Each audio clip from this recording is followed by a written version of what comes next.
संपत्ति अंतरण अधिनियम के अंतर्गत अनयोज्य दावा एक्शनेबल क्लेम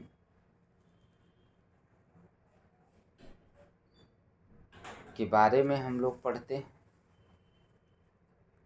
सामान्य अध्याय 8 धारा 103 से 130 से 137 130 to 137 अनयोज्य दावे के अंतरण से संबंधित है।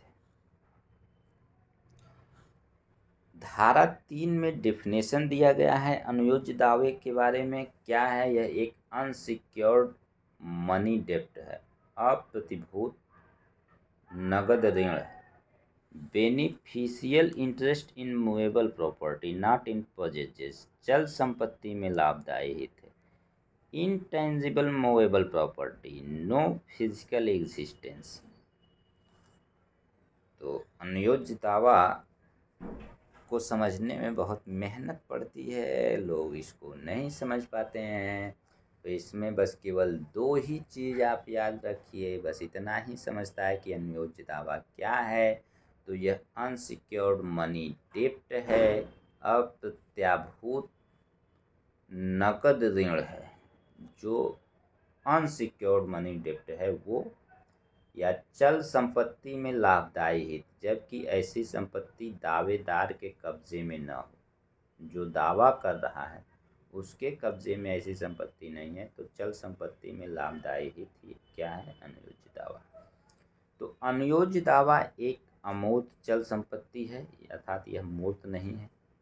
और कैसी संपत्ति है? चल संपत्ति है, मूवेबल, अस्थाई तो नहीं है, इमूवेबल तो नहीं है, अमूर्त चल संपत्ति है। वास्तव में यह चल संपत्ति में लाभदायी हित है, और यह चल संपत्ति भी नहीं है, चल संपत्ति में लाभदायी हित ही वास्तव में नहीं।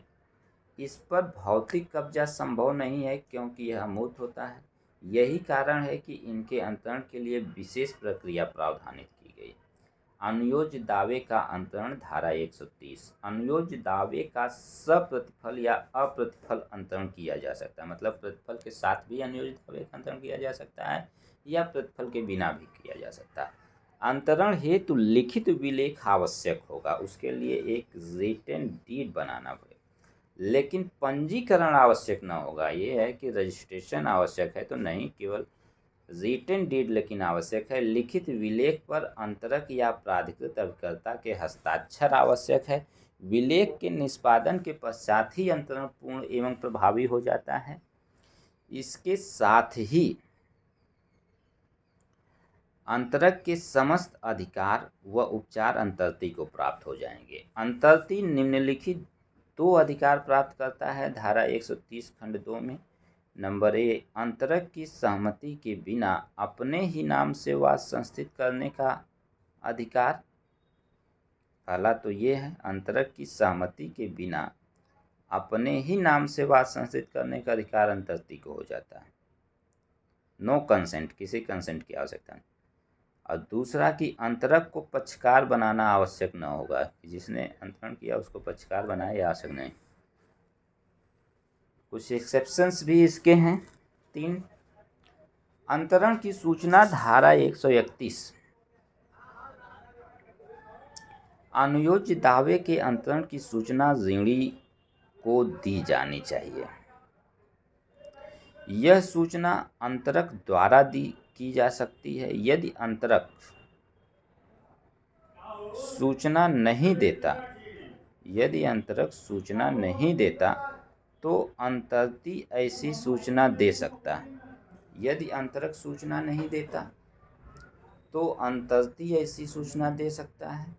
नोटिस अंतरण की पूर्णता को प्रभावित नहीं करता है, अतः अंतरण नोटिस के अभाव में भी प्रभावी होगा। ये कहे नोटिस दे दिए तो अंतरण पूर्ण होगा, ऐसा नहीं है।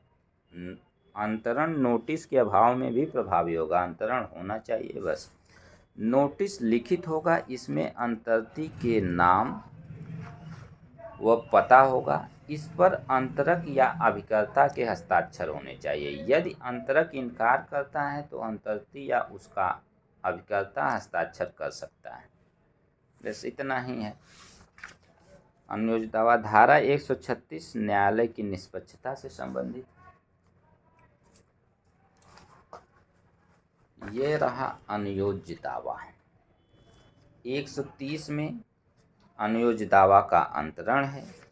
131 में सूचना का लिखित और हस्ताक्षरित होना है।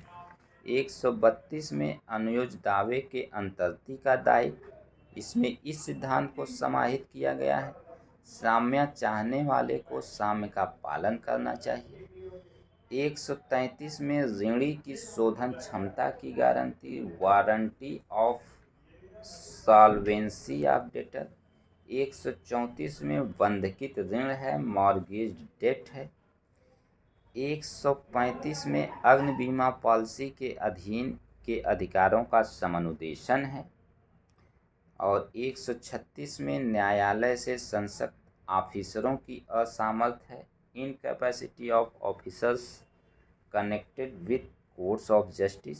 137 में परक्राम्य लिखतों की व्याप्ति है, saving of negotiable instruments ETC। ये रहा अनुयोज्य दावा। ओके।